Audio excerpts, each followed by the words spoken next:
allow me to welcome you to the Dead Boy Detective Agency.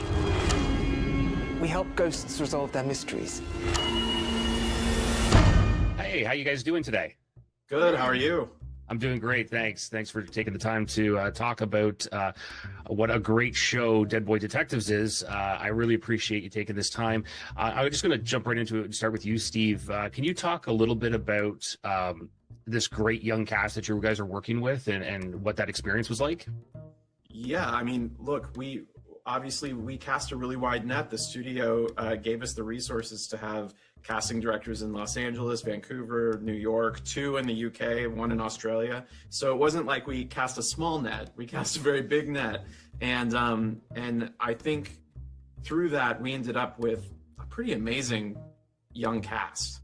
And we knew, I will say, the minute that we put George and Jayden together, we were like, okay, this is Charles and Edwin. I mean, that was a no-brainer. They are off screen. I mean, best friends are not exactly like their characters, but right. They're attached to the hip. But they love each other as much as their characters do. I play Edwin Payne, who died in 1916.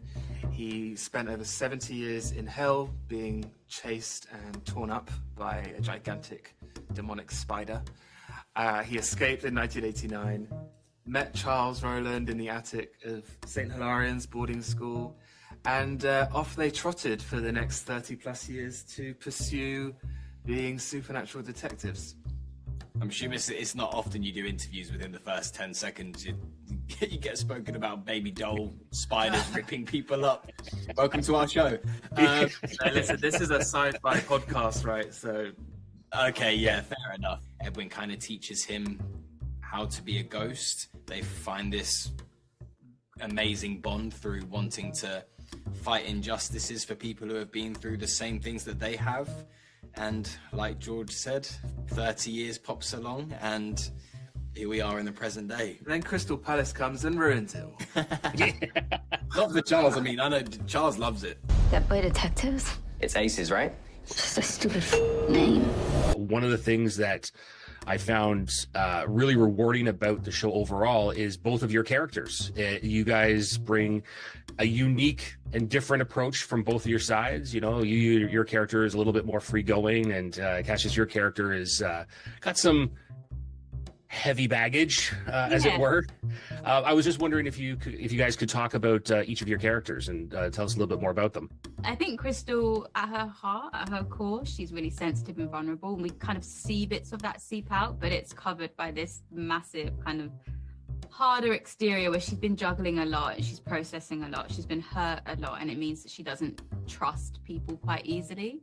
And we see her sort of unpick the layers of that, while also on top of it being a psychic medium and being the bridge between this world that we know and this world of the afterlife that this show is. So yeah, she's going for a lot, for sure. I think the wonderful thing about these two young women is they're both like foils to one another. Mm-hmm. What one lacks, the other gives.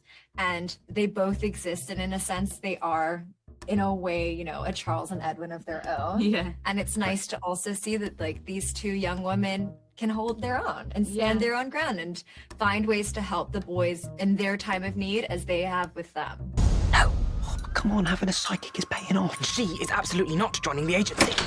You know, I can totally hear you guys. It's great to see how the show unveils itself to us over the span of it. And one of the things I really liked about it is, you know, there's a lot of things actually, but one of those is the double-edged sword of the lightness and the darkness that goes on throughout, that permeates pretty much every single character. But both of you, you know, each have your moments of humor. But of course, as you've already alluded to, some really deep-seated darkness and pain underlying that. Especially you, Jayden, Charles's character. We don't know as much about him as we do Edwin to start off the show, and then that gets revealed. And you know, what was it like for each of you guys to play that kind of darkness and lightness throughout the season? It was made really easy for me because obviously when you film the pilot, that's the only script you read, and I kind of had this image of Charles as this like really cheeky, go-lucky, charming guy, and as it went on, and the more I read the scripts, the more I learned about why he is the way he is. So it was really easy for me because I was learning on the spot the same way that Charles was. And in terms of bringing that kind of, you know, emotion to the screen, it was just about making sure I did enough research on people who have been through those kind of similar things that Charles has. I spoke to a guidance counselor on how people kind of deal with those kind of situations, and just, you know, making sure I did it justice, and hoping that people who have been through those kind of situations can watch it and take something away from it, you know. The writing took care of a lot of the light and shade, I think. But I'm really glad you pointed it out, because I think that's one of the things that's great about our show. There's a real balance, isn't there, of, you know, floating squids and then the absolute worst experiences known to man. Yeah. I think as an actor, it was kind of a dream to play, because, you know, as you said, we lent into comedy more in some moments, and then we really lean into drama.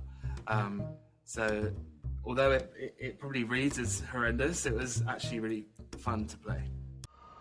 Sorry, I've got to take you to hell. Obviously, there's a lot of humor and a lot of like silliness that goes on. Was it pretty tightly wound to the script, or did you guys have some freedom on set to improvise character lines or any scenes? People were riffing off the cuff, and that's just the brilliance of who they are. Like Jen Lyons is a great example. Anything that came out of her mouth, she had a way with, and she made it her own. And I think that was also with the help of having a great script that it let a lot of actors kind of have the ability to play. Yeah, there was always room for collaboration, but making sure that we're still honoring both the script and also in respect to the comics. Yeah, it was fun. It was fun. I just want to help. It does matter. Were there any ghost cases that didn't quite make the cut for this season that you would like to revisit in the future? Well, there was something that we talked about. It's not exactly a case of the week, but we talked about having this ghost parade. Oh yeah, the ghost parade. That we wanted to have, like, we just imagined there was a ghost parade at the end of the at the end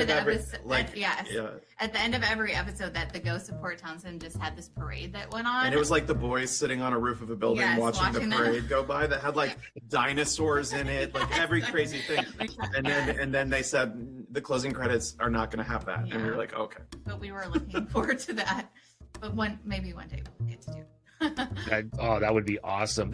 You mentioned dinosaurs. It's always human ghosts. Would there be animal ghosts that they could ever take a case for? I think they talk about. There could be. I mean, in episode 6, they see the ghost deer in the forest and talk about how some animals, when they don't realize that they've died, kind of wander as ghosts. Yeah. So we left the door open for it. Oh, did you guys know zombies are real? Now I'm wondering about, you know, either, and it could be either or, the hardest or most fun day on set while you guys were filming. Hard days were when we were working against like the elements, because it was Mother Nature. Yeah, no mercy. It was snowing, raining. A great day I remembered is when we were in Vancouver Island and we saw seals.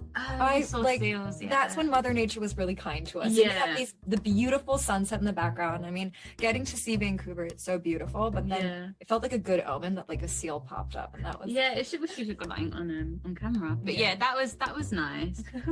This sweet moment got really heavy. Thank you guys ever so much, both for taking the time to talk to me today and filming Dead Boy Detectives, because I can't wait for everybody else to check it out. It's awesome. Thank you. Thanks, man. Shout out to Canada. Yeah, for real.